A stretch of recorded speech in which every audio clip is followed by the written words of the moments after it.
Hello, everybody. Welcome once again to Physical Media Forever, the YouTube series where I show off my Blu-ray collection. And guess what I got?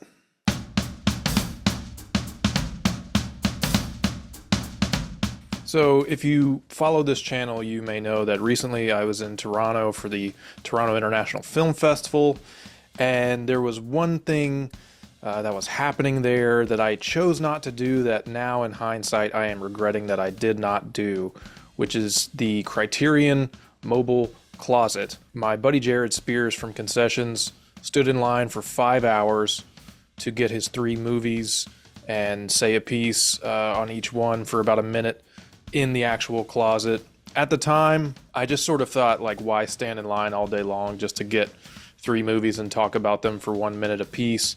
But then I started thinking about like the camaraderie that the people in this line had. I walked by it several times and they were all just like having such a great time talking to each other about films, talking about what their picks were going to be. And by the time I got home, I realized I had felt left out. So recently, Criterion, as they do twice a year, had their flash sale where everything is 50% off. So I decided to get myself some goodies so that I could make my own little Criterion closet video. However, since I don't have a green screen behind me, you'll have to just imagine the closet shelves full of movies. I did, however, get the largest haul I have ever grabbed at this flash sale because I was in desperate need of some retail therapy. So I'm just going to go through these and talk about each one of them for just a little bit. Try and keep it in line with the mobile closet rules, 1 minute per movie. We'll see if I can actually do that. First up is Punch Drunk Love. This movie is just incredible. It's one of Paul Thomas Anderson's most beautiful, most heartfelt films. It contains my very favorite Adam Sandler performance. It contains one of my very favorite scores of all time by John Bryan, and knockout, lights out, very small part from Philip Seymour Hoffman as the Mattress Man. I guess that's that, Mattress Man. I've wanted to own this for a long time, and I actually used to have a standard Blu-ray of it, but once Criterion reissued this, shockingly, this is the only Paul Thomas Anderson movie that the Criterion Collection has released. I mean, what are we doing? This movie is beautiful. I love it. I can't wait to see what the 4K looks like.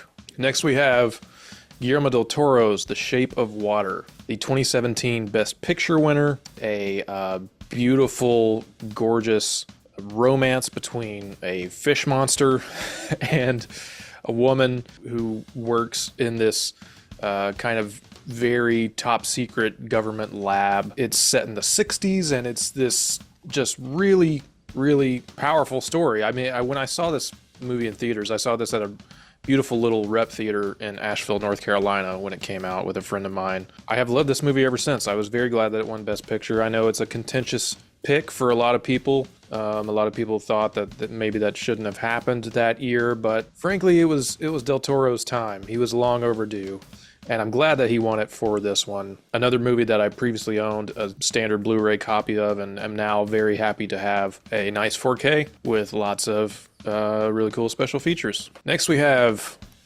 No Country for Old Men, another Best Picture winner from the Titanic monumental year in cinema that was 2007. I did a whole 2007 Best Movie Years Ever episode of my podcast, so you can go back and listen to that if you want to hear some of my thoughts on this movie, because I did talk about it quite a bit. But yeah, I mean, what more can be said? Javier Bardem, Josh Brolin, Roger Deakins, the Coen brothers, no score. I mean, there is a score, but not really. So, Carter Burwell was sitting on his hands for this one.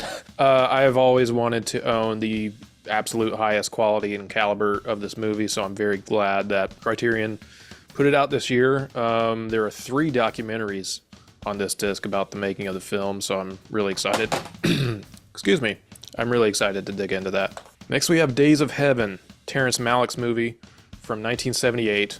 The first time I saw this movie, I almost couldn't speak because of how beautiful I found the cinematography and the tone. It's this gorgeous, poetic, kind of faded tragedy love story with just some amazing people in it. Sam Shepard, one of my favorite actors of all time. Very early Richard Gere performance. Linda Manns, the late great Linda Manns, is in this movie. The first time I saw this movie, there was one shot that I saw, and I believe it's when Richard Gere is working. They're like either welding something, or I probably should have rewatched this before I started talking about it. But anyway, it's a shot that I clocked immediately because it's one that Christopher Nolan has stolen whole cloth for almost every single one of his movies. And if you watch this movie, especially in the cinematography, you will see a lot of Christopher Nolan in terms of where he picked up a lot of his tricks. They're in this movie, and this movie is great.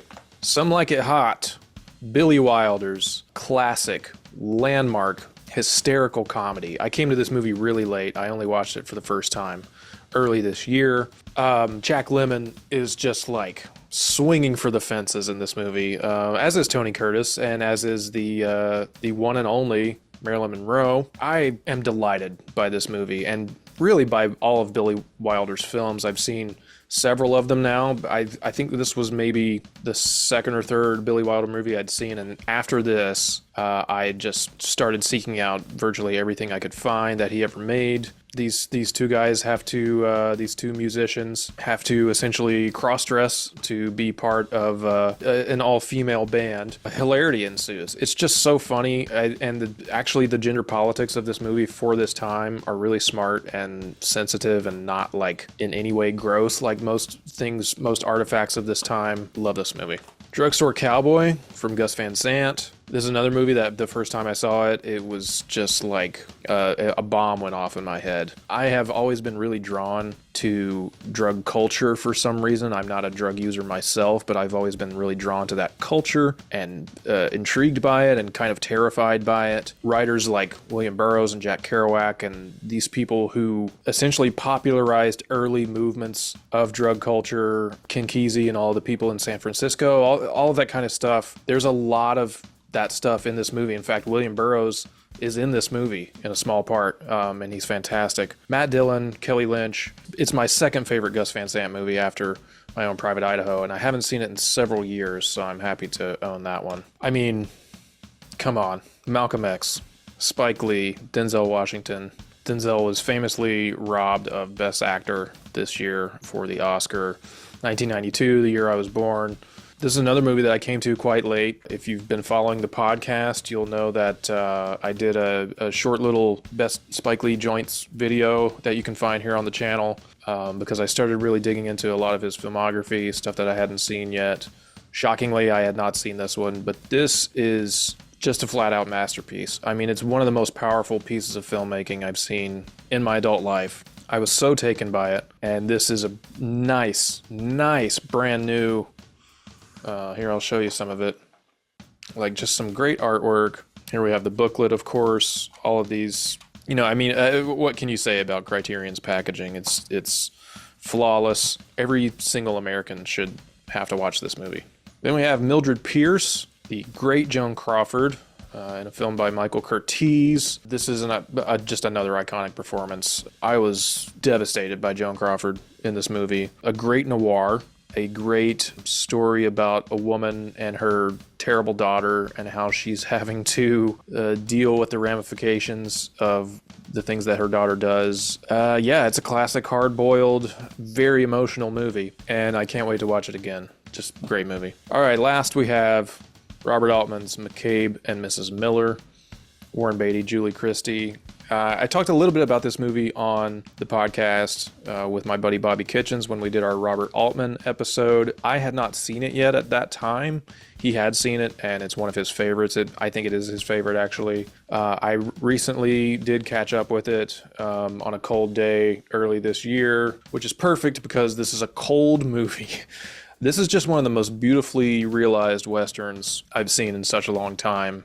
As a Leonard Cohen soundtrack, Vilmos Zsigmond is the cinematographer on this movie. It is gut-wrenching and also like kind of hilarious and really entertaining, and in this way that Altman is able to fuse all of these tones and all of these styles and unique points of view into his films. This is one of the best examples of that. 1971, McCabe and Mrs. Miller. Can't beat it. So that's it. That's what I got in the flash sale. Still pretending that this is the closet. and I'll say, thank you, Criterion, thank you so much. Oh, I could stay in here forever. I could stay in here all day and talk about these movies.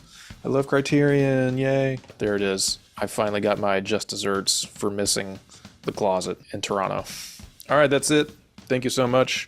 If you have not already, please subscribe and follow and rate and like and share and all that dumb stuff that we have to ask you to do. Till next time.